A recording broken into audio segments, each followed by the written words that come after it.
How's it going, guys? Welcome back to my YouTube channel. My name is George and I'm your friendly neighborhood anime and manga fan. I love all things anime and all things manga, and I'm here today to talk about Code Geass, Roze of the Recapture, episode 11. So, what did I think about the second to last episode of this series?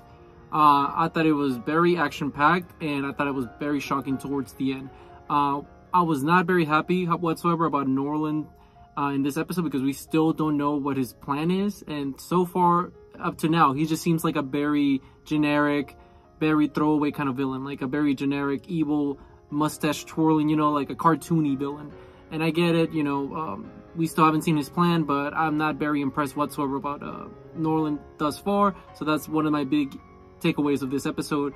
And also that shocking final sequence, I still can't wrap my mind around it. Now, before I go any further with this week's episode, I just want to give you guys a quick reminder to make sure to subscribe to my YouTube channel so you guys can be up to date with all my Code Geass, as well as all my anime and manga content that I'll be providing in this channel. It really helps out a lot, and I would really appreciate it if you guys could subscribe to my YouTube channel. So if you guys could, please subscribe to my YouTube channel. Now, with all that out of the way, let's get into this week's episode. So this week's episode starts off where we see Norland pretty much, you know, take on his mech, and not just that, his palace or castle, whatever, starts rising literally from like this mountain. It just starts elevating to the sky, and it's similar to like a Damocles, like I call it like a bootleg Damocles, I guess you could say. And what happens is he's lifting out of the sky. Ash and Sakuya get separated, so you know Ash is like, oh, don't worry, I'll fight Norland, just give me some time. And while that is happening, we also see that pretty much Norland, as he's wandering around, who stumbles upon him, Catherine actually stumbles upon him, and she's like, hey, Norland, let's fight. Let's see how powerful you are. So it seems like that heart-to-heart that she had with Sakura last week really started to, you know, change her for the better, you know. And she's going to step up to Norland, and, you know, this, it's only going to go as good as you could think, you know, because we do know that Catherine is an excellent pilot and all that, but Norland is a pay-to-win player. And what I mean by that is that he has like super OP gear, super OP nightmare frame. You know, he got all the DLC. He spent a bunch of money on microtransactions to get the skin. But in all seriousness, you know, as they fight, you know, Catherine gets easily taken out because obviously this mech is super strong. And not just that, we also see throughout the episode that there's a little theme going on with Haruka because she feels like she has to step up her play, but, you know, because she doesn't feel like she's been doing her part. And she actually talks to her dad, which we get revealed this week's episode, who Haruka's dad is, and that is Kuroto, the guy, the leader of the 7 Shining Stars, whatever. Yeah, that guy is Haruka's daughter. And I was like, what? That came out of nowhere. But I guess it kind of makes sense why she has like a chip on her shoulder, because she doesn't want to disappoint her dad. Her dad is a military guy, you know, so she wants to step up. He's like, I want to be the second in command. And he's like, okay, well, prove yourself. Like, you're in second command now. Like, go ahead. I'm not doing it because you're my daughter. I'm appointing you because, you know, go prove yourself. And, you know, as the episode continues, we see that Norland fights Catherine, and we see that just pretty much Catherine got bodied. Like, it wasn't even a contest.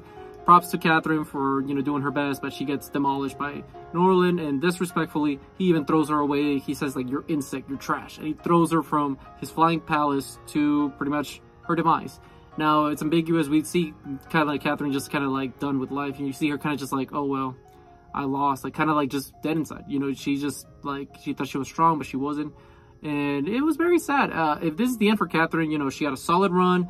You know, she lost to the main villain, so that's pretty impressive as on its own. You know, like she lost literally to the plot. And what I mean by the plot, literally Norland has a laser that can turn off your nightmare frame. So it's not even a contest. Plus, he has like a barrier because of the Sakuradai, or not the Sakuradai, the wall thing, the barrier that's from the wall that's separating Neo Britannia.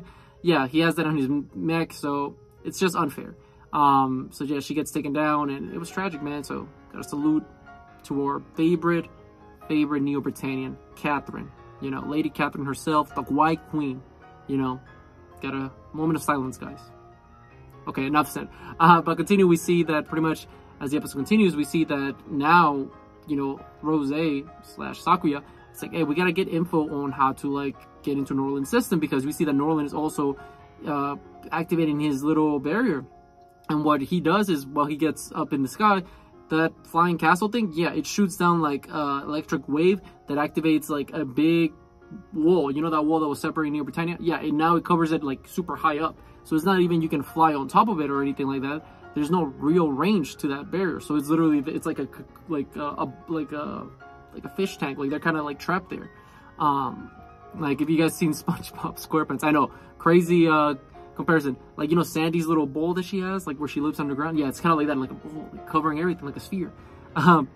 But we see pretty much that, you know, things are not looking good. So Sakuya hits up the United Nations, and she's like, hey, I gotta talk to Lady Nara because she knows insights about New Orleans, so she should know how to turn this up because she's in the know, you know.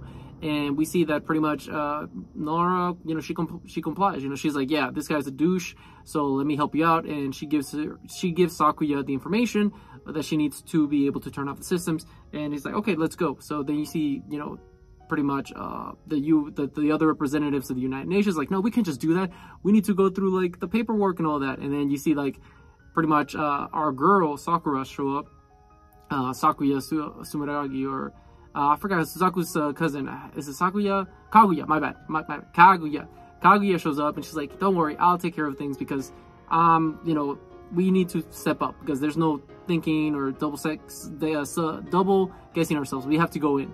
So she's like, I'll take care of anything. Like, she's the very spokesperson of the United Nations. So we see that pretty much as, you know, Sakuya gets inside of this ship, everything gets shut down because of the Sakuradai barrier or whatever thing. So we see that, you know, she's kind of trapped, but no worry, the reinforcements show up, and Haruka and, you know, Kuroto's guiding the mission. You know, it's like, don't worry, we'll get you the power back up so you can turn off, you know, New Orleans barrier. It's like, okay, let's go. So we see that pretty much Haruka and the rest of the crew are there to save her, but there's a lot of those like roly-poly mechs. I think they're called Lokis or something like that. I don't care. I just call them roly-polies or something. Doombas. Somebody commented in my previous video. He was saying that people are calling them Doombas. Love that name. I'm just gonna call them Doombas. Shout out to that comment. But we see pretty much that what happens is they're getting overwhelmed, and eventually they're like, hey, we gotta, like, somebody has to be able to take the power system down so Haruka can override it. It's like, okay, well, I gotta do it. So he see that this guy, Monobe, I believe his name, he's like, hey, Haruka, you got it from here.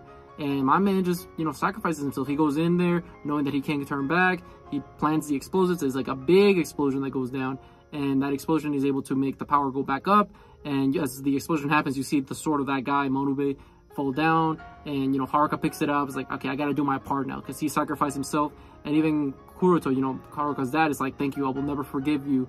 I will never forget this sacrifice of yours, Monobe. Thank you so much. So, man, my man, another moment of silence, man. So many people, like, you know, eating the dust in this episode. And what happens is pretty much after that, the power goes back up. So then Sakuya can go in there and override the systems, and she's able to turn off the barrier. So that now it seems, or she doesn't turn it off. What happens is she's not able to turn it off, but however, she wants to put up the output so high up that it will eventually cause a malfunction, which it does. And the barrier starts, like the tower that controls everything, it explodes, and all the barriers are coming down. So now it seems like they can go in there and they can, you know, put in work. There's no longer anything separating Neo Britannia, so that's good news. But what's not good news is that we see that Ash confronts he confronts Norland, and Ash is ready to throw hands, and he throws hands indeed, or he tries to, because what happens is he gets wiped. Like, my man gets wiped because obviously, like I said, Norland is a pay-to-win player. My man has invested, like, his entire salary's worth into this game being Nightmare frame building, and he has the most ridiculous OP frame. You know, it's just stupidly OP.